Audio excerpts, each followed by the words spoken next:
ibi tí ọmọ Yorùbá ń gbé ọ̀rọ̀ lọ àwa tá wá jẹ́ ọlọ́gbọ́n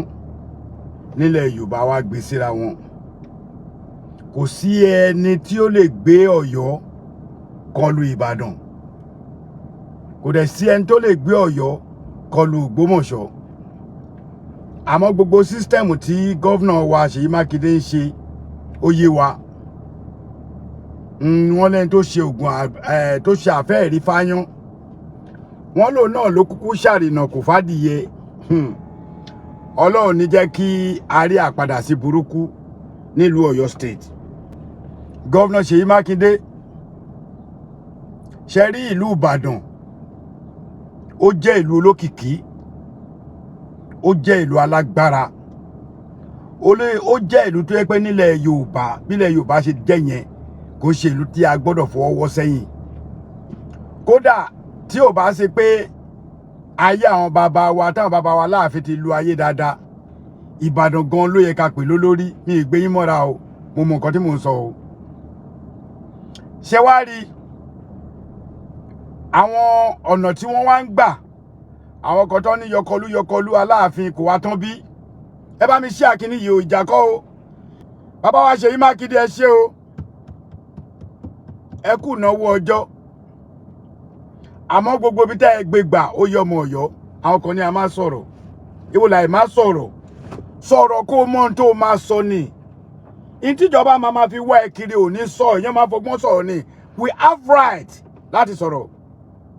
mo wá rí pé àwọn kan ń ṣe débi pé àwọn kan wá ń tẹ́tì mi lábẹ́ bíi pé kí n sọ̀rọ̀ kí n against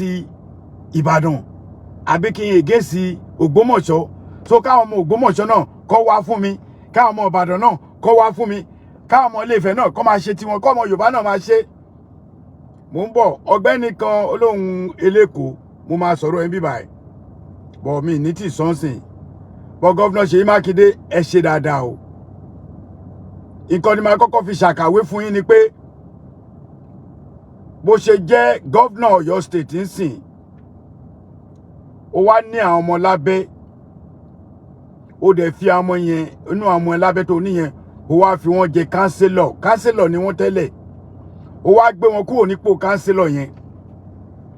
ó wá fi wọ́n ṣe chairman ní ọ̀ndà ẹ̀ Seyi Makinde ni mò ń pa sọ̀rọ̀ yìí sí o torí mo mọ̀ pé tó máa gbọ́ ni àwọn deputy governor Ìbàdàn gbogbo wọn mo fẹ́ kẹ́ gbọ́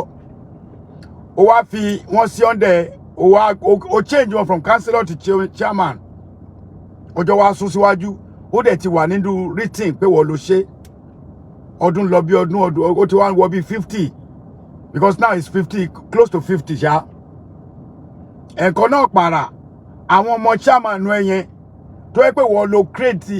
ló grade wọn láti councillor sí chairman àwọn wa sọ fẹ́ pé àwọn máa bẹ́ẹ̀ du ipò bó ṣe rí nìyẹn o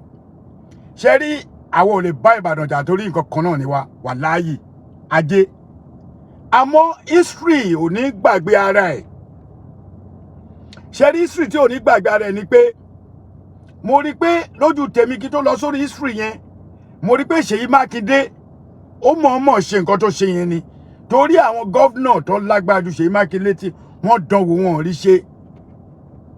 ó dàgbà tákàlà dánwò pẹ̀lú Aláàfin ó padà tẹ́ ni bàbá ní tó bá wọlé màá ṣígbá kò wọlé a lè rí irú Adéyẹmí mọ́ èpè kọ́ àmọ́ fẹ́ kẹ́ mọ̀ pé bíyàn bá ṣe pẹ́ nípò ọba bẹ́ẹ̀ ló ṣe máa lágbára sí àmọ́ àwọn kan tó yẹ pé nígbà tí ọba kan jẹ ìkan nínú àwọn tó ń gbìjà ọba náà òun ló kọ́kọ́ bú ọba yìí àti kò mbẹ́ gbogbo yẹn rí wọ́n ọ̀rọ̀ yẹn sẹ́yìn àmọ́ nǹkan tẹ́mi rí tí gọ́vnà Seyi Makinde ń ṣe ó wò pé kóun ṣe kóun tó lọ gọ́vnà yìí wá ń ta àbùkù gọ́vnà táwa pọ́n lé lójú tèmi àwọn ò ní bú gọ́vnà bọ̀tẹ́ ń ta àbùkù lu ìlú Ọ̀yọ́ ẹ fẹ́ gbé agbára Aláàfin lọ́lẹ̀ ìtí mo fi wà concern tí mo fi take time mi mo fẹ́ gbọ́n tí everybody máa sọ gọ́vnà Seyi Makinde ẹ dẹ̀ mọ̀ yí pé àwọ̀ tí ó wà lára Aláàfin tá a ṣẹ̀ṣẹ̀ fi jẹ èmi ò lè sọ pé yìí lè fi Aláàfin jẹ òtòrò yé mi ẹ kàn wà ní position governor láti fún Aláàfin ní certificate ni ìwọ kọ́ ló fa Alaafin jẹ Ọlọ́run kò ṣe ẹni tó yẹ pé ìwọ ló máa wà but governor Seyi Makinde lọ́dọ̀ tèmi àtàwọn mi you could have been the best governor so far Ọlọ́run ràn ẹ́ lọ́wọ́ púpọ̀ Ọlọ́run dẹ̀ fún ẹ ní agbára láti jẹ́ pé ní táìmù tiẹ̀ ló fi ọba bíi 6 jẹ ìwọ nìkan tán ó fà sẹ́yìn jẹ Soun Ogbomoso jẹ Olubadan jẹ Olúgbọ́n jẹ Afarẹ̀sà jẹ òfà Alaafin jẹ ẹ ti ó yẹ kó ti yé yín táìmù tiẹ̀ ni gbogbo àwọn ọba yẹn kú táìmù tiẹ̀ náà ló fi wọ́n jọba kò bá máa jẹ́wọ́ Governor Seyi Makinde ẹ ti gbàgbé oní position Alaafin in Yoruba land kò ṣe position tá a lè tọ́ ìpẹ̀lú position Alaafin ń ṣe position tí wọ́n ń tà àṣẹ Seyi Makinde ń ta ohun dẹ̀ tàkúté fún wa ni kò wá sí ẹjọ́ lọ́wọ́ Seyi Makinde bàbá wa Adéyẹmí ló fà á bàbá ló kẹ́ran kó lọ́gbọ́n bàbá ló kẹ́ran ẹran kó lọ́gbọ́n tí ò fi tó dẹ̀ tàkúté tí ò bu yẹ̀pẹ̀ sí ẹran kó máa rí pé ò bu yẹ̀pẹ̀ sí tó bá jẹ́ gbà tí bàbá wa Adéyẹmí dé kábíyèsí Olúbàdàn wa tèní tó bá jẹ́ gbà tí bàbá wa Adéyẹmí dé wọn ní adé ní 1976 ní bàbá ti bu yẹ̀pẹ̀ sí ni kò ní sí nǹkan báyìí tó bá jẹ́ gbà tó dé Soun Ogbomoso ládé kò ní sí nǹkan báyìí mo fẹ́ kẹ́yìn ọmọ Yorùbá mọ kíní yìí o ọ̀rọ̀ ebú kọ́ leléyìí o anybody lè bú mi o bọ̀ olóòótọ́ kò ń lẹ́ni ṣe mọ̀ yí pé Alaafin ìpẹ̀kun ọba ni nínú ọba mo tún láwọn kan náà sìn àwọn kan náà ti tún yí ìtọ̀ padà wọn nọ́mbà 16 ni mi ní lọ́bẹ̀ ìpẹ̀kun ọba ni Alaafin dẹ̀ jẹ́ ọba kan ńlá tí èèyàn gbọ́dọ̀ bọ̀wọ̀ fún kó tó dárúkọ ọba 5 nílẹ̀ Nàìjíríà lénìí wàá pe Alaafin bó pé ṣàkọ́kọ́ wàá pé ṣèkejì rotation ẹbọ ìwà nìyẹn ibẹ̀ náà ni Seyi Makinde ti wá ní kó máa rotate ní chairmanship ó fẹ́ fi ọgbọ́n yẹn bíi pé Seyi Makinde bẹ́ẹ̀ mi ṣe rí mo pé Seyi Makinde gangan mọ̀ fẹ́ tẹ ojú Alaafin yìí ó fẹ́ tẹ̀ mọ́lẹ̀ ni ojú ayé ló ṣe fún wa bàbá Seyi Makinde ẹ má bínú torí tá a bá sọ̀rọ̀ yìí kò dáa ìdí tí mo dẹ̀ fi ní ojú ayé ni ó rí pé táìmù yìí Ọọ̀ni ni wọ́n fi ṣe chairmanship gbogbo lọ́balọ́ba nílẹ̀ Yorùbá àwọn Ọọ̀ni àti Alaafin tó wá ní pátá lórí dìde fún mi dìde fún ẹ ẹ̀yin ọmọ Yorùbá mo bẹ̀ yín torí Ọlọ́run ẹ má jẹ́ ká máa ṣe ọ̀rọ̀ mi gbọ́ èèwọ̀ ni Alaafin ò lè dìde fún Ọọ̀ni èmi tí mo sọ fún yín bàbá wọ Ọọ̀ni ìrìṣà gangan mọ̀ pé Alaafin ò lè dìde fún òun kí là ń jà fún ẹni tẹ́ ẹ bá jẹ́ ọmọ Ọọ̀ni gangan ẹ pé Ọọ̀ni ní kọ̀rọ̀ àwọn àwòrò-ṣàṣà Ilé-Ifẹ̀ àtàwọn àwòrò-ṣàṣà Ọ̀yọ́ wọ́n mọ̀ pé Ọọ̀ni ò lè dìde fún Alaafin Alaafin ò dẹ̀ lè dìde fún Ọọ̀ni kí la wá ń fà ẹ jẹ́ ká fìtàn gidi lẹ̀ fún ọmọ wa ẹ jẹ́ ká kó òǹdí ìdó eré ọmọdé ni bọ́ bàbá wa Seyi Makinde ó ṣe yìí bọ́ ò ṣe dáadáa nítorí pé báwo ni ẹ lè wo pé history ìtàn ti lọ ìtàn eléyìí ò tí ì pẹ́ o torí gbogbo àwọn tó ń sọ ìtàn eléyìí wọ́n ti bí wa wọ́n ti bí ẹ ìwọ tó wò mí wọ́n ti jọ bí wa kódà ìwọ tó bá jẹ́ ọmọ 1980 níbí ìwọ gan máa bá wọn ní 4 years ago ni o ìgbà ẹ kò pẹ́ tán bí mi this gbogbo scenario yóò happen ní 1976 àwọn ti bí àwa ti wà ní primary school now àbí kí là ń sọ 1976 àwa ti wà ní primary school ìtàn yóò pẹ́ mo kàn máa rọ bàbá Seyi Makinde àti gbogbo àwọn gómìnà tó bá wà àti gbogbo àwọn tó bá so Seyi Makinde tó bá so wọ́n pọ̀ mo máa rọ̀ wọ́n eléyìí ẹ fẹ́ dá ìjà àgbálẹ̀ ni kò yẹ kí bàbá wa Olúbàdàn àbí bàbá wa Soun Ogbomoso kí wọ́n náà fẹ́ máa du ipò chairmanship pẹ̀lú Alaafin lọ́yọ̀ kò dáa ẹjà sòtọ̀rọ̀ kò dáa àwítọ́sìn àwọn kan bọ́bẹ̀ wọn ní kò yọkọ̀tú kò wá tán bí nǹkan tó fẹ́ kó ṣẹlẹ̀ èmi wá wò ó pé ẹ lè bring agbára Alaafin down nìbàdàn but ẹ lè ní Ọ̀yọ́ state but ẹ lè bring agbára Alaafin down in the whole world ṣẹ́rí challenges ni ó wá ó dẹ̀ máa lọ ẹ fún bàbá wa Alaafin ẹ fún bàbá yìí nísinmi ẹ má jẹ́ kí ọba yìí regret ipò ìjọba he never faced this kind of thing but bàbá náà ti mọ̀ wípé challenges l'Alaafin o ẹ má jẹ́ kó regret pé òun wá jọba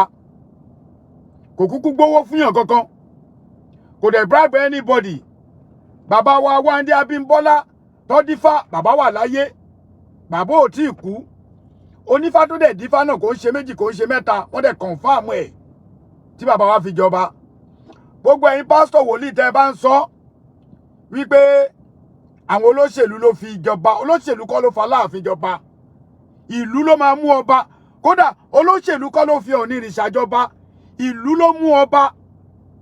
tó bá dẹ̀ ti di pé wàhálà ń ṣẹlẹ̀ tí wọ́n tètè rójútùú wọ́n wá kàn sọ tórákù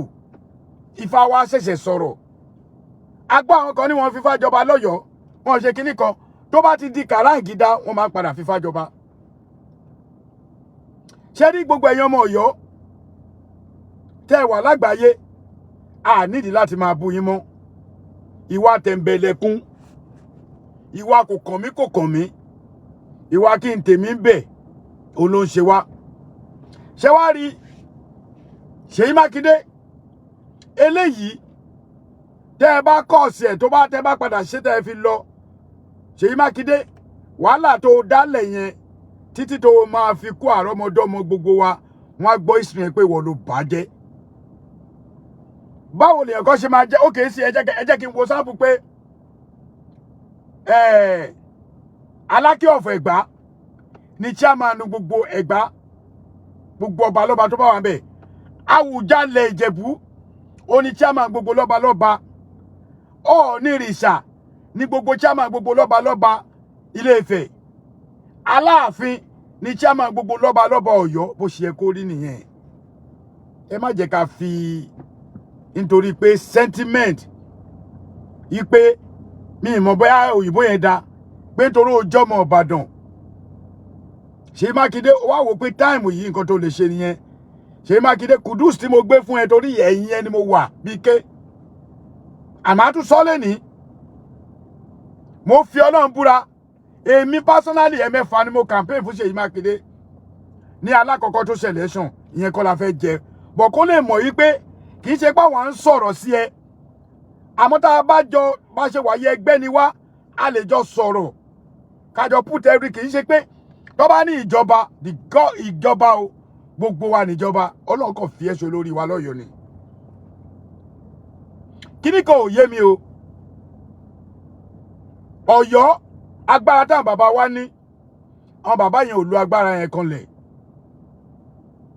níjọ́ tí wọ́n ti ń ṣe gómìnà tèmi ti dáyé ọmọ Ọ̀yọ́ ò tí gbóòórùn gọ́vnà rí stíẹ̀tì náà àbínú ìlú Ọ̀yọ́ ò develop gbogbo owó tó ń wà ní under federal government Ọ̀yọ́ state Ìbàdàn ló ń jẹ́ jù Ògbómọ̀ṣọ́ rí ń bẹ̀ lẹ́nu ọjọ́ mẹ́ta náà la rí yàtọ̀ díẹ̀díẹ̀ lọ́yọ̀ọ́ true governor Seyi Makinde yìí náà ni àmọ́ ṣá o èmi ń dá lójú fún yín pé governor Seyi Makinde ò lè dá ìjálẹ̀ láàrin ọmọ Ọ̀yọ́ àti Ìbàdàn mo ní ọmọ Ọ̀yọ́ ọmọ Ìbàdàn lọ́rẹ̀ rẹpẹtẹ ìyẹn ò tún wá ṣe kàǹkà ẹni tó bí gbogbo ọmọ inú mi fún mi tó bí gbogbo ọmọ inú ẹ̀ fún èmi ààrẹ ọmọ Ìbàdàn ni bẹ́ẹ̀ ni torí mo ní jọ́kọ̀tà ṣe ṣó tí ọ̀gbẹ́ni kan mi fẹ́ dárúkọ ẹ̀ tó ń béèrè lọ pé kí nbolagbo lé ìyàwó tèmi Ìbàdàn insult upon injury upon wounded bàbá Seyi Makinde ẹ reframe ọ̀rọ̀ yẹn I just want to keep quiet mi ìfẹ́ káwọn èèyàn mọ̀ because ọ̀rọ̀ lọ́balọ́ba yẹn náà ń sọ jù àwa ti kú lórí ibẹ̀ àti kọjá abẹ yẹn ìwọ tó o bá gbọ́n tó o bá wà lórí social network tó bá ń wo ààrẹ almaroof ẹ mọ̀ pé ṣe tèmi yàtọ̀ sí pé ọ̀rọ̀ ọba nìkan èmi wá bí mò ń advice àwọn èèyàn mò ń sọ nǹkan tó yẹ ká ṣe nǹkan tí n bá rí tó lè yọ wá lẹ́nu tó lè kọ́ sí wàhálà fọmọ Yorùbá tá a bá rí a máa post ẹ̀ a máa sọ̀rọ̀ lórí ẹ̀ nǹkan tí èèyàn fi ń ṣe content nìyẹn ìwọ tó wá jẹ́ new kíní lórí Facebook tó ti lọ́dún kọdún méjì tó yẹ pé ọ̀bọ ọlọ́ba ló fi ń pa ìwọ tó yẹ pé o ṣe bẹ̀rẹ̀ kàkà kó o ṣe péjì ẹ kó da èébú ló ń bú níbẹ̀ wọ́n ń ṣe péjì bẹ́ẹ̀ yẹn àti 2008 làwa ti wà lórí Facebook àdẹ̀ bàjẹ́ mo bá wọn ìyá kan jà nígbà kan wọ́n flag page mi down page eléyìí mo ṣe tún ṣí ni tẹ́ bá jẹ́ content creator ẹ create content táwọn èèyàn máa lè máa tẹ̀lé yín tó yẹ pé tó bá post kan báyìí kó tó di ọ̀la pàtí léèyàn 500 tó máa follow ẹ 300 tó máa follow ẹ bóyá ṣe nìyẹn tó bá ní page tó bá post ò lè rí nǹkan kan ò lè rí mọ́yàn Seyi Makinde eléyìí tẹ́ ṣe lọ́tẹ̀ yìí ò dáa o bẹ́ẹ̀ ni ó dùn àwọn ọmọ Ọ̀yọ́ pọ̀ kò sí nǹkan tá a fẹ́ ṣe torí ẹ̀yin lálágbára ọ̀lẹ là wá àmọ́ history will never forget your name I swear to God bí ìtẹ́ pass yẹn lójú tèmi bí ẹ pé dìmánà yìí ó fi wá wàhálà ni ó dẹ̀ fi ta àbùkù Aláàfin tàbá wíta àwọn kan á ní wọ́n tún Aláàfin àwọn kan wọ́n advice ẹjọ́ tó lọ Aláàfin lọ sí pèbí àwọn àtàwọn tẹ́ ń lérò ìyàwó bá Aláàfin jókòó ń pèbí wọ́n dẹ̀ ti sọ instruction ìpèbí fún Aláàfin gbogbo tó máa wà bẹ́ẹ̀ ó ti sọ instruction ẹ̀ kò jọba rí náà àkọ́kọ́ tó máa jọba nìyẹn kò bẹ́ anybody dúpò mo wá fi ń dá yín lójú ẹ̀yin ọmọ Ọ̀yọ́ tẹ́ ẹ bá wà ní ìgbèríko tẹ́ ẹ tún wá ń sọ òkò sínú ilé yín gẹ́gẹ́ bí ọ̀gbẹ́ni kan ṣe sọ ẹ lọ check blood yín ẹ wo ọmọ ìlú tẹ́ ẹ jẹ́ I'm not reading any comment right now but tí bá ti read ẹ tó bá fi comment tí ò dálẹ̀ màá block ẹ màá report ẹ méjèèjì nìyẹn tó bá wù mí gan mo lè gbé ẹ ṣépè torí nǹkan tí mo ń sọ yóò ti dá kéèyàn kan búyàn kan bọ̀ nǹkan tẹ́mi ń rò gẹ́gẹ́ bí ọmọ Yorùbá ní tèmi ni pé kí ló dé tó yẹ pé táìmù tí ọ̀rọ̀ yìí ṣẹlẹ̀ Seyi Makinde ṣì ní close to 2 years kò tiẹ̀ jẹ́ kọ́dún yìí lọ kò jẹ́ kọ́ bá pọ̀ oṣù kan ẹ̀yin yẹn bá mi reason sí o ẹ̀yin ọmọ Ọ̀yọ́ tẹ́ ẹ bá wà ń bì ẹ̀yin tẹ́ ẹ bá jó lólùfẹ́ mi kò ṣe dandan kò like mi kò share ẹ̀kẹ́lòmíì rí kẹ wá wo comment àwọn tó lọ́pọlọ kẹ rí comment àwọn tó ń dìndìnrìn ẹ rí comment àwọn tí brain wọn ti yí sẹ́yìn ẹ rí comment àwọn tó jẹ́ pé wọ́n kàn jókòó lé ní wọn ò ní nǹkan kan tó ń ṣe wọ́n máa yá 200 láti wá fi comment ni ajé mo fọlọ́n búra mo ti rí mo jókòó báyìí mi ní sọ ní Nàìjíríà náà ni wọ́n máa yáwó láti fi comment pé mo fẹ́ bú ẹni yìí sẹ́yìn wọ́n á dẹ̀ ya owó láti fi comment bọ́ mo fẹ́ kẹ́ jẹ́ ká jọ gbé kíní yìí wò kí ló ń bọ̀ lókè tí lè ò gbà téèyàn bá sọ̀rọ̀ kan tó bá ti di wàhálà ẹ jẹ́ àṣemí ẹ jẹ́ àjàjà ilé ká tún jàjà míì ni kò ṣe pé ká kàn dúró lórí ọ̀rọ̀ kan àwọn kan tẹ̀ tí wàá sọ di avenue àwọn kan fi ń pawó ni wọ́n wá jókòó sórí ẹ̀ wọ́n tẹ̀bà wọ́n wá ń ṣọ́ Aláàfin ìwọ tó ń ṣọ́ Aláàfin tó ń wo àṣìṣe Aláàfin ó máa padà tẹ́ o wàá ṣọ́ Aláàfin débi pé tó bá yá fún ààrẹ ló máa mọ̀ wípé ó ti ṣe Ọlọ́run ọba àwọn ò ní pe èdèkédè fún yín tí ó ti yé yín àmọ́ gọ́vnà Seyi Makinde mi tí ì fi tọ́pìkì tó dáa sí màá change yẹn sìn torí ọlọ́kọ̀ gbé mi pé lọ sọ lórí ẹnìbọ̀ mi mọ́ tọ́pìkì bọ́ mo ti mọ́ gọ́vnà Seyi Makinde ẹ̀ ṣe lè dáadáa as a governor tó jáde gọ́vnà fúnra yín ẹ̀yin náà mọye ìgbà tó fi jáde tó fi dìbò kọ́lọ̀ tó gbé ẹ débẹ̀ àwọn òye ti yín o tó ti bá 8 gọ́vnà Seyi Makinde èmi ò ní campaign fún ẹ o mo ṣe live show gbogbo ọmọ Ọ̀yọ́ ìbò tó dẹ̀ rí jù Ọ̀yọ́ Aláàfin ló ti rí come on ẹ jẹ́ ká sọ tọ̀rọ̀ náà ẹ jẹ́ ká gbàgbé pé sẹ́ńtímẹ́ǹtì à ń sọ̀rọ̀ ọba sọ kò sọ́ba kankan tó lè wá pàṣẹ ní Ọ̀yọ́ kò sí ọba Ọ̀yọ́ kankan ò lè lọ pàṣẹ nílé Ifẹ̀ kódà chairmanship ọlọ́ba tó sọ yìí náà Ògbómọ̀ṣọ́ Aláàfin ò lè lọ pàṣẹ lÓgbómọ̀ṣọ́ Olúbàdàn ò lè lọ Ògbómọ̀ṣọ́ kó lọ pàṣẹ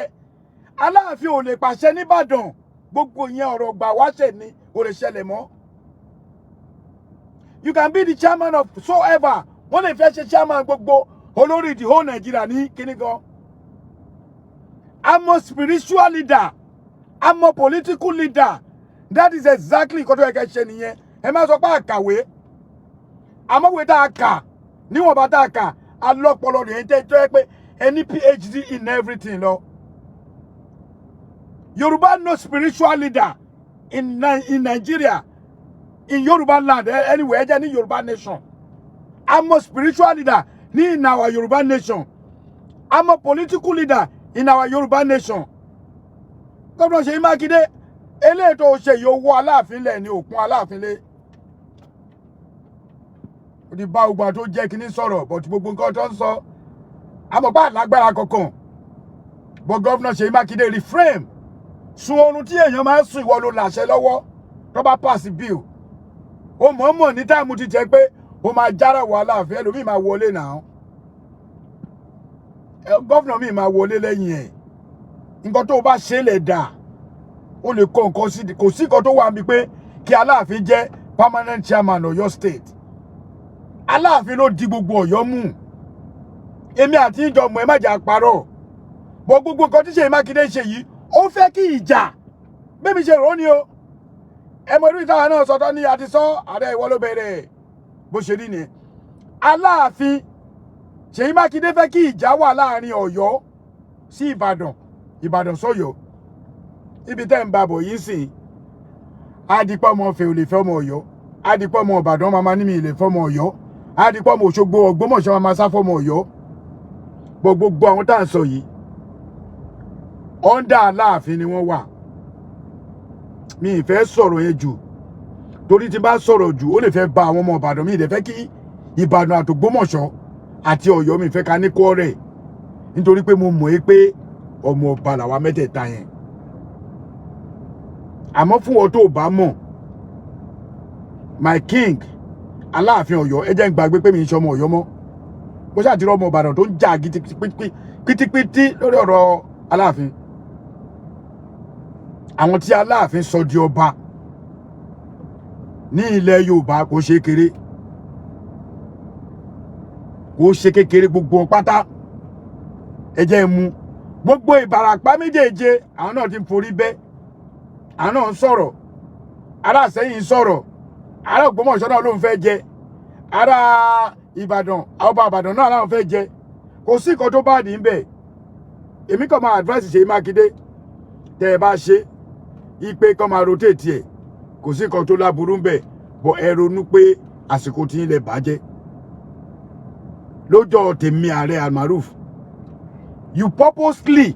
láti bring power bàbá yẹn down ni kò dẹ̀ dáa. Nítorí o ti mọ̀ yí pé ọwọ́ adé ó jẹ́ nìkan tó gentle. Governor Seyi Makinde, mo kí ẹ o. O lè wí pé wà máa one on one mo kí ẹ ní kíní Aláàfin. Bí ṣe kí bàbá wọ ní ìrìṣà náà nìyẹn. Olúwo nìkan ni mi ríbi rí one on one. Mo lọ bá Ààrẹ Ọ̀nà Kakanfò lórí ìjókòó kúkú rí mi, mo lọ bá a sọ̀rọ̀ ibi mo ti sọ oríṣiríṣi sáàrẹ. Ààrẹ ò ṣe mú mi kó dè mí mọ́lẹ̀ kó níwọ ọmọkùnrin yìí. Ó tún yọ̀ mọ́ mi ni Ààrẹ Ọ̀nà Kakanfò lógun ọ̀fẹ́ bí ọmọ Yorùbá ṣe ṣe nìyẹn. Tá a bá ti jẹjẹ parí ẹ̀. Ẹ má jàjà ká para wa. Ẹ má jàjà ká kú. Ẹ má jàjà pé bolú fẹ́ rìn sí. Ẹ má jàjà pé kíní. Èmi dẹ̀ ń sọ gbogbo yín tẹ́ ń lẹ́nu tẹ́ bá ti rí mi ẹ̀nà mi kan kẹ́ lọ gba ìyókù lẹ́yìn. Wàá pa má jẹ́ ń sọ̀rọ̀. Wàá pa àgbò. Mi wá ní sọ̀rọ̀ àgbò tó máa pa. Ọlọ́run jẹ́ orówó. Àwo ò nídìí láti báyàn jàǹbí tá a bá dé yìí. Ó la ṣe máa ń sọ pé ẹ̀yin ọmọ Yorùbá ẹ lọ dira. Àwo ò dira nítorí ọmọ Yorùbá ẹgbẹ́ wa. Àwa dira níwọ̀nba tá a lè dì nítorí àwọn ará abíni. Ọlọ́run ní mú wa sí ayé lọ́wọ́. Ọlọ́run ní pọ̀ ọmọ mọ́ wa lójú. But Governor Seyi Makinde, ẹ bá mi sun oorun mẹ́ta téèyàn máa ń sùn. Kẹ́ ronú sọ̀rọ̀ mi. Ìwọ náà ní àsìkò ẹ lájẹ Soun Ogbomoso. Tó bá jẹ́ pé Aláàfin àwọn Ọ̀yọ́mèsì wá ṣe dáadáa láti ilẹ̀ ni mo fi Ọlọ́run búra. Ṣèbá Aláàfin ló yẹ kó gbé adé lé Soun Ogbomoso lórí. Ṣèbá Aláàfin ló yẹ kó gbé adé fún Olúbàdàn. Ṣèbá Aláàfin ló yẹ kó dé Àsẹ́yìn ládé. Tẹ́yìn ò bá mọ̀ àwa mọ̀. And you know. Ó dẹ̀ try pé kan jẹ́ Aláàfin. Bọ̀gbà táwọn bàbá wa ti gbé ọwọ́ tó wù wọ́n. Ọwọ́ táwọn bàbá wa kọ́kọ́ gbé wá ó dá. Later la di pé ó ti dán ọlọ́rọ̀ owó dé. Ilé ayé la ti bá. Kò sílùú tó ti ń jọba tí àwọn olóyè yẹn ń gba owó kò sílùú náà kẹ́nìkan jáde kó wá sọ fún mi pé wọ́n jọ bá ń lu àwọn olóyè ò gba bribe kó má pọ̀ jù ni olóyè máa gbà lọ́wọ́ lágbájá wọ́n á gbà lọ. mo mọ ya ọmọ Ọ̀yọ́ mo ní àbúrò kan bíi tí mi fẹ́ dárúkọ mo fi orúkọ bò láṣìírí mo mọye millions mo mọye ilé ẹ̀ tó tà lẹ́kọ̀ọ́ tó náà tún fi bribe tí ó mọ̀ pé àwọn bàbá wa wọ́n kàn gbowó lọ́wọ́ anybody ni at the end of the day gbogbo àwọn ọmọ ọba tó sanwó kódà àwọn kan náà àwọn ọmọ ọba wa gan wọ́n ti fa ọkọ̀ sórí payroll kò yẹ kó rí bẹ́ẹ̀ kò yẹ kó rí bẹ́ẹ̀ rárá. Aláàfin àgbà ọba ni nílẹ̀ Yorùbá Ọ̀ọ̀nìrìṣà àgbà ọba ni nílẹ̀ Yorùbá Aláké of Ẹ̀gbá àgbà ọba ni nílẹ̀ Yorùbá Àwùjalẹ̀ àgbà ọba ni nílẹ̀ Yorùbá Olúbàdàn àgbà ọba ni nílẹ̀ Yorùbá Èsèmọ̀wé of Èkìtì àgbà ọba nílẹ̀ Yorùbá gbogbo àwọn ọba Olúgbọ́n Àrẹ̀sà Ọ̀rọ̀gúnléèlà Onípópó Onísàbẹ̀ gbogbo àwọn tí mo wá dárúkọ yìí Olúgbọ́n Àrẹ̀sà Onípópó Ọ̀rọ̀gúnléèlà Alákétu gbogbo àwọn tí mo dárúkọ yìí nítorí pé Ọlọ́run kò sáfowó ńlá sọ́dọ̀ wọn ní ọ̀pọ̀lọpọ̀ ṣe mọ̀ wọ́n ẹ̀gbọ́n Aláàfin náà jẹ́ àwa máa sọ́n bí àwọn òǹsọ̀ọ̀ká láàsọ́mọ̀ ẹ̀gbọ́n Aláàfin ni wọ́n jẹ́ Alákétu Onípópó Onísàbẹ̀ Ọ̀rọ̀gún ẹ̀gbọ́n Aláàfin náà jẹ́ lóòótọ́ ni àmọ́ báwọn ọba mi ṣe ń sọ ìtàn yẹn kò ṣe ìdíwé ìta máa fi pùtì ẹ̀ nìyẹn ìyá wa lè bí àwa márùn-ún kó jẹ́ pé last month ló máa ṣe olórí ẹbí tí kí ẹ fọpọlọ yìí rò bẹ́ẹ̀ ni tí Mọ̀rúfù ò bá dé àní ṣe mítìnì yìí wàláì báàrẹ ò bá dé àní ṣe mítìnì yìí ẹjọ́ ṣé mi mo dàgbà jù ni kí ló fà á owó ní tóun ò bá sílé kẹ má ṣe dábàá ẹjẹ́ bá wa sòótọ́ ọ̀rọ̀ owó ló ń tún gbogbo nǹkan ṣe ìyá tó bímọ márùn-ún àkọ́bí ò mà lówó àbígbẹ̀yìn náà ò mà lówó ìkẹta ò mà lówó ìkẹrin gan lówó díẹ̀ ìkarùn tó kéré jù òun ló wá lówó jù ó dẹ̀ tún gbogbo àwọn ẹbí ẹ̀ ṣe gbogbo àwọn ẹ̀gbọ́n ẹ̀ ló pọ́nlé tó bá wá pè é tó bá wá fẹ́ ṣe mítìn láàrin èmi àti yín kẹ má jẹ́ ká parọ́ ọ̀rọ̀ ọjà kọ́ lélẹ̀ tí wọ́n bá fẹ́ ṣe mítìn ṣé wọ́n lè ṣe mítìn láì rí last month tó lówó lọ́wọ́ wọn ò ní ṣe ọ̀tọ̀ lówó ọ̀tọ̀ ní iye ọmọlúàbí ọ̀tọ̀ ní kéèyàn mọ nǹkan ṣe ọ̀tọ̀ ní kó o jẹ́ léèbú ọ̀tọ̀ ní kó o jọ́ mùtí ọ̀tọ̀ ní kó o jẹ́ sọ̀rọ̀sọ̀rọ̀ Ọlọ́run fi kíní ẹ̀ jí a ó fi jí nkíà oníkálukú ní ọ̀tọ̀ọ̀tọ̀ la mọ̀ ọ́ ṣe bọ́lá ṣe dá akọ tó dá abo aláwọn obìnrin kan tó pé tọ́wọ́n bá dóko lójúmọ́ báyìí wọn ò ní sùn aláwọn ọkùnrin náà míì tó pé tó ó ní nǹkan táwọn òyìnbó máa ń pè wọ́n tó máa ń perú wọn ó lórúkọ tó ń pè wọ́n kì í dẹ́ ṣe pé wọ́n mọ̀ bọ́lá ṣe dá èèyàn yẹn nìyẹn àfijọ́ tó bá ṣe kóṣù kì í ṣe pé wọ́n mọ̀ bọ́lá ṣe dá nìyẹn aṣáà láwọn olórí burúkú ọkùnrin kan tó jẹ́ pé ọmọ kéékèèké náà máa ń tọwọ́ bọ̀ ń dì aláwọn ọkùnrin kan tó jẹ́ pé àwọn ọmọ kéékèèké náà máa ń láìkì kan bá sùn tó kéré gan ọmọ tí ò tí ì lọ́mọ láyà làwọn míì bá sùn ṣé pedophile àbí kí náà perú àwọn yẹn mo mọ̀ òyìnbó yẹn wọ́n bàbá wa Seyi Makinde àbọ̀rọ̀ lásán fọmọlúàbí o èmi ò rẹ́dì láti wá bèèbù o àmọ́ òdodo ọ̀rọ̀ kò ní sọ pé ká má sọ̀hún ẹ jẹ́ ká tún ilẹ̀ Yorùbá ṣe gbogbo ìtẹ́ ń ṣe yìí ẹ wọ Aláàfin ńlẹ̀ lójú Aláàfin Ọ̀wọ̀ Adéǹsìn a ní gómìnà fẹ́ràn òun tó bá dásìkò election mi àwọn gómìnà mi àdé wọn agbowó wa gómìnà Seyi Makinde ṣé tó bá ti ṣe gómìnà yẹn tán ó ṣe nǹkan kan mọ́ lọ́yọ̀ọ́ ìbéèrè tí mo kàn ní fún ẹ nìyẹn tó bá ti ṣe gómìnà yẹn tán ó máa padà sílé ó ṣe nǹkan kan mọ́ lọ́yọ̀ọ́ state àwọn tó jẹ́ ọmọ Ìbàdàn gan mọ̀ pé nǹkan tó ń ṣe yẹn ò dáa mo fi Ọlọ́run búra àwọn tó jẹ́ ọmọ Ìbàdàn àwọn ọmọ Ògbómọ̀ṣọ́ gan mọ̀ pé nǹkan tó ṣe ò dáa torí ẹni ìtàn tí ò jìnnà ni ẹni tí ò bá mọ̀ kó mọ̀ lẹ́nìí Aláàfin bàbá Adéyẹmí gangan Lámídì tó kú kábíyèsí ìbà fún bàbá yẹn wọ́n ní láìkó ẹ̀gìrì àìfàwọ̀ ẹ̀ṣẹ̀gbẹ̀dù gọ́vnà Seyi Makinde ó ṣe dánrú eléyìí wọn gbà tí bàbá wà láyé kò gba lẹ́tà látàdọ̀ àwọn tó ju ẹ lọ lọ́dọ̀ àwọn àgbà lókè bọ́n tó mọ̀ pé ọwọ́ adé ò tí ì ní grand toro mọ̀ pé kábíyèsí Aláàfin ò tí ì mọ̀ èèyàn kankan ó wá gbégbèsè tó wù ẹ́ ìyẹn lọ bẹ́ẹ̀ àmọ́ tí ò mọ̀yàn lẹ́nìí á mọ̀yàn lọ́la o nítorí ó máa ṣe ọmọ ẹ náà lè fẹ́ ṣe lẹ́nìí gbogbo ẹ̀ tẹ́ wá ní Aláàfin ò ní pẹ́ ẹ jẹ́ ẹ̀pù yín èyí ń ṣépè fún Aláàfin o ẹ máa mind kọ́mẹ́ǹtì tí ò ní jẹ́ kẹ́ ẹ gbádùn ayé yín o èyí ń rokúro Aláàfin o gbogbo ẹ̀ tẹ́ ń rokúro ọ̀pọ̀ àwọn tó rokúro Lámídì wọ́n síwájú ẹ̀ lọ ní o ó tọ̀rọ̀ mo sọ fún yín ọba tí wàá ṣe ìpè bí ẹ̀ ó pé pérépéré èyí ń rokúro Aláàfin o fún gbogbo ẹ̀yin ọmọ Yorùbá tẹ́ tí wọ́n ń sọ ẹni mo rá ọ̀kan tó fò jáde bí iná wẹ́dà just nítorí pé Aláàfin lọ kí he was invited by the president ó dẹ̀ dá president lóhùn ó lọ bẹ̀ sọ́tà Sokoto wọ́n invite ẹ̀ láti Sokoto wá sí Ọ̀yọ́ fún coronation ẹni tó jẹ́ ọmọ ọba tó jẹ́ ọmọ Ọ̀wọ̀ Adé which is Akimu Skimi Adéyẹmí ó lead kínní yẹn ó dẹ̀ gbégbèsè pé kábíyèsí nígbà tẹ́ ti rí president yìí Sokoto ò ju 20 minutes away lọ lórí private jet ẹfẹ̀ kọ́ kúkú kí sultan ẹ ti mọ̀ pé ti yọ yẹn kúrò ńbẹ̀ ó mà tán wọ́n yí mọ́ wa lọ́wọ́ wọ́n ní ọmọ Ọ̀yọ́ ti dọmọ Fúlàní ọmọ Ọ̀yọ́ ti lọ ṣe kinní kan ẹ jẹ́ ká máa mind comment wa ẹ jọ̀ọ́ tó lọ́hùn ẹ má jà máa comment ọmọ máa gbé iṣẹ́ pé tẹ́ bá máa sọ̀rọ̀ sí kó tó rí ìmí àní Fúlàní ni ẹ olórí burúkú ni àwọn ọmọ tí ò tó yàn ẹ wò ọdún mélòó ló kù fún mi tí máa pé 60 kọ́mọ 35 years kó máa perú èmi lólórí burúkú ọmọ mi tó jẹ́ pé kò ní 20,000 lákàntẹ̀ kó máa perú èmi lólórí burúkú ẹ̀yin náà imagine ẹ jẹ́ ká máa mọ̀ ní kọ́mẹ̀ntì wa lórí page oní page tó bá mọ̀ pé nǹkan tẹ́yàn yẹn sọ òbí ẹ waka pass ò ní láti comment must you comment tó bá wá comment ẹ̀ta lọ gbé ẹ ṣépè lẹ́yìn àwa dùn ẹ́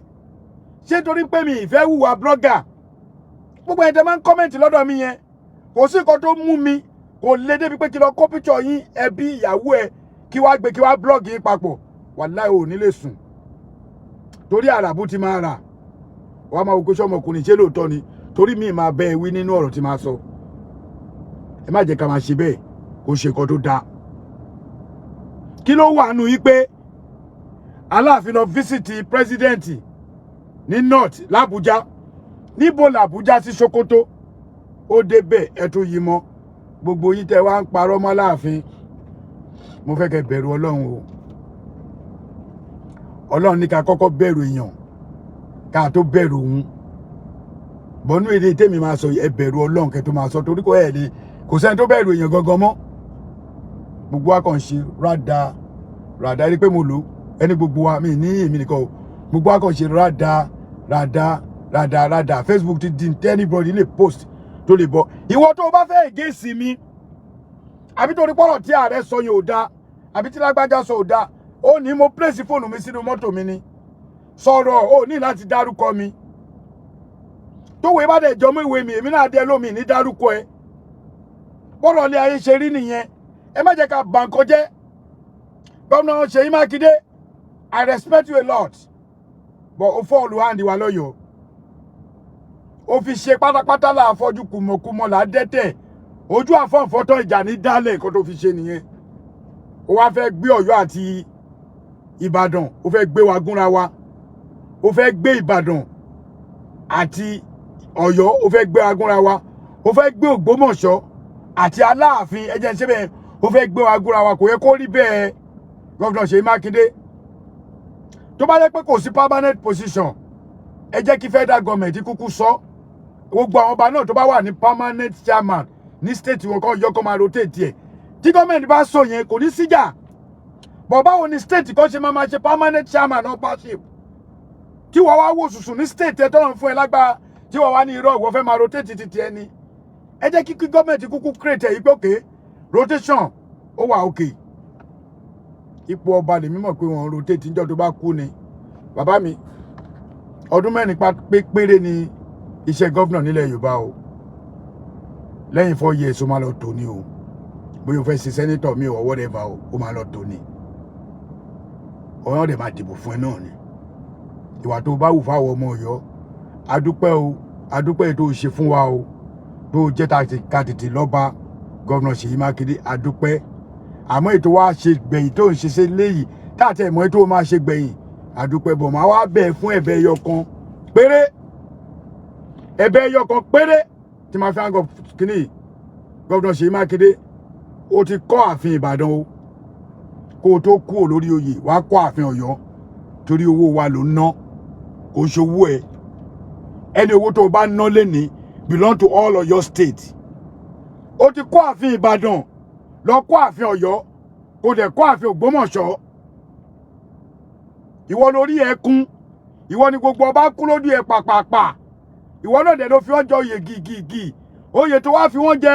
ṣé ká mọ̀ pé o ti kọ́ ọba mò ń gbọ́ bìkan tán ní Seyi Makinde sọ mí kan yín pé káwọn sẹ́nétọ̀ lọ dá owó that's an insult mi ti gbọ́rọ̀ ẹ̀ tán ìwọ ló níra láti kọ́ ààfin Ọ̀yọ́ tó bá kọ́ ààfin fún wa tó fi kó lórí Ọ̀yọ́ ìpè ló máa pa máa ṣépè fún ẹ o tó lè gbé mi lọ́kọ̀tù fún yẹn wọ́n lè ẹ tún fight ní o a máa rọ̀jò èpè fún ẹ ní gbogbo gbà àmọ́ a mọ̀ wípé tó o bá ṣe àwọn mi à ṣe àṣẹ máa wá látòkè àárí ẹ̀pù wọn máa kọ́ ààfin fún wa ojú máa wá tiẹ̀ Governor Seyi Makinde ọlọ́run níjó bàjẹ́ ẹ̀yọ́ ọmọ Yorùbá mi rí ju báyìí lọ ire orúkọ mi ò yí padà ẹ follow page mi almaroof ọmọ ọ̀rọ̀ míyàn lọ́yọ̀ọ́lé èmi lọ́mọ gbẹ́jọ́kọjá àwo jókòjá ẹgbá tí ò jókòjá tẹ́ àwo tí ò jókòjá fàyà pérégedé kí n tó lọ mo rántí pásítọ̀ yẹn wọ́n ní irun púpọ̀ báyìí ó sọ lórí àsàbà TV àsísítà mi kan láti London lọ sẹ́ndẹ̀ sí mi pásítọ̀ gbogbo ọ̀rọ̀ tẹ́ sọ wàláhì mo láìkẹ́ gan o ṣùgbọ́n ẹ fi selfish interest lẹ fi sọ̀rọ̀ gbogbo tẹni kan wọ́n ní mi náà kan bá mi sọ̀rọ̀ èmi ò ń sọ̀rọ̀ jẹnu lọ nǹkan tí mo mọ̀ ni mo ń sọ mo really appreciate yín bọ̀ kábíyèsí tẹ́ ẹ bá fẹ́ sọ̀rọ̀ pásítọ̀ tẹ́ ẹ bá fẹ́ sọ̀rọ̀ ẹ máa la ọ̀rọ̀ yẹn ẹ pín ọ̀rọ̀ yẹn sọ́nà méjèèjì ẹ má da ifá ẹ má da apá kan kẹ́ ẹ fẹ̀gbẹ́ kan sí ìyẹn ti pásítọ̀ yẹn. ẹlẹ́ẹ̀kẹta ẹ̀yin tí ẹ máa ń wòye pé kí ni ààrẹ ń sọ ẹ ní láti máa comment láti máa bá mi jà ẹ jọ̀ọ́ ẹ farabalẹ̀ sùn mi ì rí comment yẹn dáadáa ó jọ nǹkan bẹ́ẹ̀ yẹn tó bá yẹ pé Seyi Makinde ó ti sọ wípé kí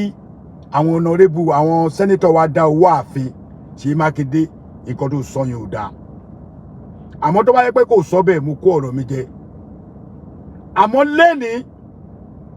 Seyi Makinde ìwọ ló yẹ kó kọ́ ààfin Ọ̀yọ́ bọ̀ tó bá kọ́ àwọn ọmọ wa máa padà kọ́ máa kówó lẹ̀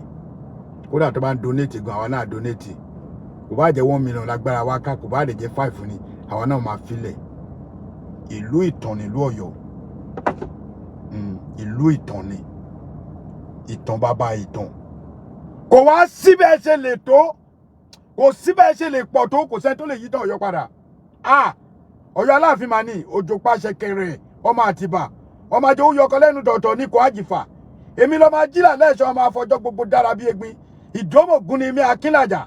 èpò tí pọmọ ìyá ètò tó torí ọmọ lọ́mọ èpò tí ò ní ọkọ kọ̀ bẹ́ẹ̀ ni kò lọ́kọ fẹ́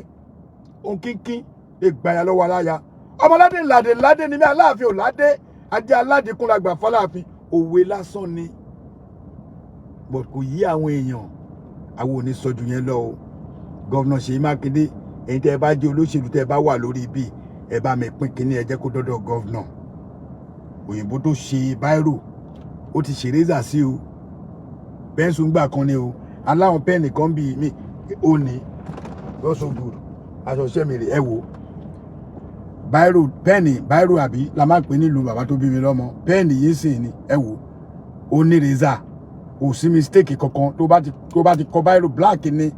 black wa blue wa tó bá ti kọ tó bá ṣe mistake báyìí eraser rí ní díẹ̀ yìí ó máa erase ẹ̀ ní tí mo fi ń ṣe òní báyìí mi tí mo fi ń ṣiṣẹ́ ní ibi iṣẹ́ mi lélẹ̀ most dẹ̀ ni o gbọ́dọ̀ nítorí o máa ṣe mistake níbi tó bá ti ń type òní ó pọ̀ yẹ́yẹ́ òyìnbó tó ṣe báyìí òun ló ṣe eraser kí ló tún dédé lè lọ́mọ ilé báyìí wò jẹ́ ń filẹ̀ ẹ wò ìmí ìtúrè òun lo ilé ló góòdù lòun ẹ ti rí special one ni so ọlọ́run ní jẹ́ ó bàjẹ́ o mo kí gbogbo yín thank you very much gbogbo yín ọmọ Yorùbá ẹ tún màá máa rí yín bá èyí náà máa rí mi bá ọlọ́run wà ní pa ẹnì kọ̀ọ̀kan nínú wa àmọ́ ẹ jẹ́ ká ṣọ́ra o ẹ jẹ́ kí n fún yín tip kékeré kan mo máa ń sọ tipẹ́tipẹ́ tí àwọn ará bí tó bá ká ẹ mọ́ kọ́nà àbí tó bá bá ẹ ní ṣọ́ọ̀bù àbí tó bá bá ẹ ní gbangba àbí tó bá wọnú ṣọ́ọ̀bù ẹ tó bá yọ̀bọ̀n sí ẹ tó sì bọ́n sókè báyìí lẹ́gbẹ̀ẹ́ tó ń yí sí ẹ tó ní kó dákẹ́ tó bá dákẹ́ tí ẹ bàjẹ́ o lè lọ kó má bọ̀ kókó jẹ́ kán pa ẹ́ ṣọ́ọ̀bù kan mú wọn bẹ́ẹ̀ ni mo sọ fún yín lásìkò tó máa kó ẹ bá ó lè gbẹ̀mí èèyàn mẹ́ta nú ẹbí yín gbà tó bá ní kó máa wọ́ owó kiri tẹ́lómi bẹ̀rẹ̀ àwọn ìyá wa kiri wọ́n máa jàgbẹ́ wọ́n máa tọ̀ ní ẹlòmíì tó bá máa fi yàgbẹ́ bí ẹ̀mẹ́rin báyìí omi lè gbé lára ẹ̀ sísítẹ́ẹ̀mù tó ń lọ ni mo sọ fún yín yẹn that's the only way tó fi ń kidnap èèyàn èmi ò ní ṣe kí n má mú ọ̀rọ̀ tó máa mọ́gbọ́n wá fún yín ọ̀rọ̀ tẹ́ máa múlò tó bá ti ṣí aṣọ sókè báyìí tó fi pistol hàn yín irú àwọn ọ̀bọ̀n yẹn 9mm làwọn máa ń pè gloss tó bá ti fi hàn yín tó bá ti tán ṣe bá ṣọ́pọ̀ ìwọ́nú mọ́tò fariwo ta ìyá alágbájá wọ́n ti yọ̀bọ̀n sí mi o tó bá jẹ́ olè tó wise wọn bí da kó ṣùtẹ̀ ó máa kánlẹ̀ ni bẹ́ẹ̀ ni mo sọ fún yín ẹ tráyè wọ́n ní ká múra ní o ẹ máa múra díjọ́ náà wọ́n á lọ gbé ẹlòmíì báyìí ẹbí ẹ̀ ò ní 5 million wọ́n á ní kó lọ mú 200 million wá at the end of the day wọ́n pààyàn kò tún wá ṣe ẹmọ́ sìn wọ́n jíyàn gbé sìn tó yẹ pé wọ́n kàn lọ yọ kidney wọ́n yọ heart ni ẹ̀yin èèyàn mi ẹ wà very careful tẹ bá dẹ̀ ń lọ party ẹ mọ̀rú party tẹ̀ ń lọ ẹ̀rìn tẹ máa rìn tẹ máa wọ mọ́tò lọ ọ̀nà jíjìn lọ ṣe party ẹ be careful ẹlẹ́ẹ̀kejì ìwọ tó bá ń lo iPhone to iPhone tó bá wà ní party tẹ máa ń gbé fóònù yín sílẹ̀ ṣé kí n má parọ́ fún yín sórí àwọn kan wà wọ́n ti ní setting kan lórí iPhone tí wọ́n bá fi lè kọ orí iPhone ẹ sí orí iPhone wọn báyìí wọ́n ti mú nọ́mbà ẹ̀ wọ́n máa wọnú àkáǹtì ẹ̀ tó bá ń gbọ́ ẹran lọ ẹ tún lè lọ́rọ̀ tí mò ń sọ propaganda ni because àwọn kan wà tó yẹ pé wọn láyọ̀ the only thing tọkọ̀ máa wá ni wọ́n ní propaganda làárẹ̀ ń sọ tó bá gbé fóònù sílẹ̀ ń patí ẹ mọ̀ kó a máa jókòó patí mi tẹ́ ẹ̀ mọ́ ẹ tẹ́ ẹ jọ jókòó òun ti sẹ́ẹ̀tì ẹ̀ tó bá rí pé o fi fóònù ẹ lẹ̀ tó bá fi fóònù ẹ sẹ́gbẹ̀ẹ́ fóònù ẹ tí ẹnu fóònù ẹ bá ti fi lè kan ẹnu fóònù ẹ tí wọ́n rò pé bóyá ó kàn fi fóònù lẹ̀ ni ó ti gba data ó ti fóònù nọ́mbà ẹ ti bọ́ sórí ẹ̀ àwọnú ilé iṣẹ́ ẹ̀ràn lọ thank you very much tó bá rí bákan náà ẹ bá mi share. My name is Aki Anabi. I'm a video director and TV producer of Akomolowe on African Magic. Keep watching Drivetv. olólùfẹ́ Drivetv àti gbogbo ẹ̀yin tí Fẹ́mi Sola ẹ máa wo Drivetv. Keep watching Drivetv. My name is Wole Agba. Taking this time out to tell you all that you keep watching Drivetv. What drive ẹ̀wọ̀n ní ògo ẹ̀? What drive ẹ̀wọ̀n fulfilment? What drive ẹ̀wọ̀n ní tó bá lọ? Ó ní iṣẹ́ rẹ̀. Ibi ni kò máa wò Drivetv. Thank you. Chloe. Drivetv. Driving you around the world.